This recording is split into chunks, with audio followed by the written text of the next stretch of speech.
Your money is dying, not quickly, not dramatically, just slowly, predictably, by design.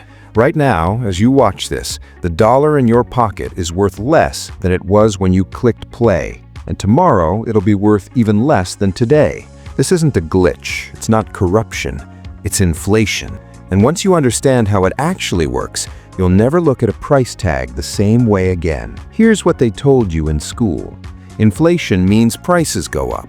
Maybe they showed you a graph. Maybe they said something about supply and demand. But here's what they didn't tell you.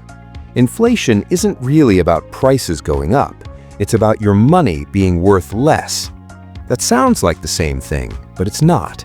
Because prices going up suggests things got more expensive. Money being worth less means someone made it worth less. And that someone has a name.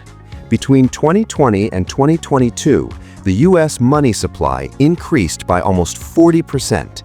40% in 2 years. That's more new money than existed in the entire economy in 2008. You felt that, didn't you? At the grocery store, at the gas pump, signing a lease. But why does printing money make your money worthless? Let's actually break this down. Imagine you're in kindergarten.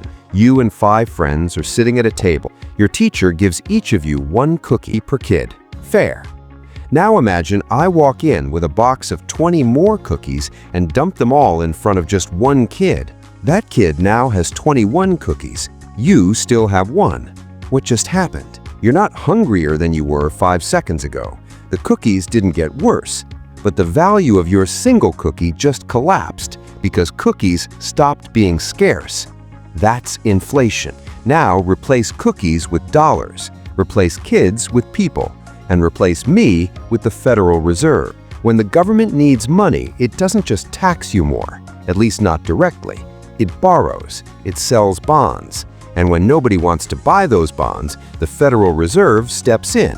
It creates new money out of nothing and buys the bonds itself. This is called quantitative easing. It sounds technical, it sounds smart. What it actually means is we're making new money and hoping you don't notice. And for a while you don't, because that new money doesn't appear in your bank account. It goes to banks, to hedge funds, to corporations. They spend it first. They buy assets, real estate, stocks. Prices go up there first. You only notice 6 months later, when rent goes up, when eggs cost $7, when your salary, which didn't change, suddenly can't cover what it used to. By the time you feel inflation, the people who got the new money first already spent it. Economists even have a name for it, the Cantillon effect. Money isn't neutral. Whoever gets it first benefits. Whoever gets it last loses. Guess which one you are. Let's put a number on it. The Federal Reserve targets 2% inflation per year. 2% sounds small, harmless even. They call it a healthy level of inflation. But here's the thing about percentages. They compound. At 2% inflation, your money loses half its value in 35 years. Half. If you're 30 years old right now, by the time you're 65, every dollar you saved is worth 50 cents. That's the target, the healthy level. Now let's talk about what actually happened. In 2022, inflation hit 9%. Used car prices up 40%. Rent up 20%.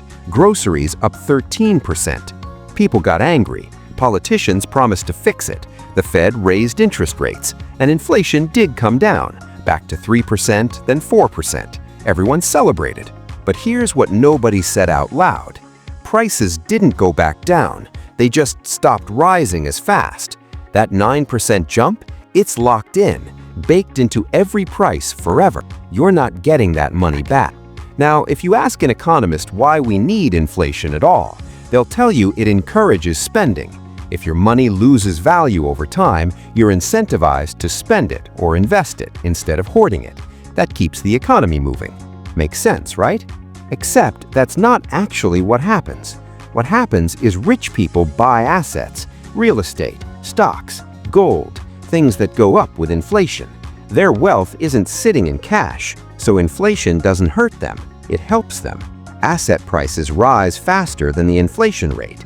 Meanwhile, regular people keep most of their wealth in cash or near cash, a savings account, a checking account, a retirement fund that's barely beating inflation. You're playing a game where the rules are save money and lose, spend money you don't have and maybe win. And if you try to opt out, if you just save responsibly, spend carefully, live below your means, you lose purchasing power every single year, automatically, by design. The system is literally built to penalize savers and reward debtors. As long as your debt grows slower than inflation, you win. As long as your savings sit still, you lose. So why does it work this way? Because modern economies run on debt. Government debt, corporate debt, consumer debt. The entire structure requires constant growth, constant borrowing, constant spending. If people started saving too much, if they stopped taking loans, if they paid down debt and kept cash, the system would freeze. Banks wouldn't lend, governments couldn't borrow, growth would stop. So inflation is the lubricant, the tax you don't vote for, the transfer of wealth you never agreed to.